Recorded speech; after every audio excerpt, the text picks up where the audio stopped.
అలా లహుల్ ఖల్కు వల్ అమ్ర్ తబారకల్లాహు రబ్బుల్ ఆలమీన్. ఎవరైతే పుట్టించాడో ఆయన ఆజ్ఞ చెల్లుతుంది, ఆయన ఎంతో శుభకరుడు. సూర్యుడు రోజు ఉదయిస్తున్నాడు, తూర్పున బాగలేదు అని చెప్పి అన్ని దేశాల వాళ్ళు మాట్లాడుకొని, మనం అలా కాదు, సూర్యుని తూర్పున కాదు ఉత్తరాన ఉదయించేటట్టు చేద్దాము అంటే చేయగలుగుతారా? చంద్రుడు తరుగుతూ వచ్చి పెరుగుతూ వచ్చి తరుగుతూ పోతున్నాడు, అలా వద్దు కొద్దిగా సిస్టమ్ మార్చుదామంటే మార్చగలగమా?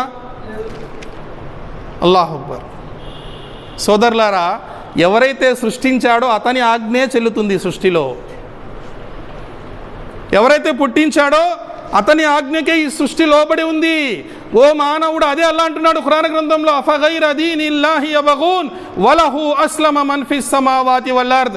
ఒరే మానవుడా, నువ్వు లాస్ట్లో పుట్టించబడ్డావు, నీకన్నా ముందే పశుపక్షాదులు, జంతువులు, భూమి, సూర్యుడు, చంద్రుడు, ఈ ఆకాశాలు, గాలి, ఎండ, వాన, నిప్పు, నీరు అన్నీ నాకు లోబడి ఉన్నాయి.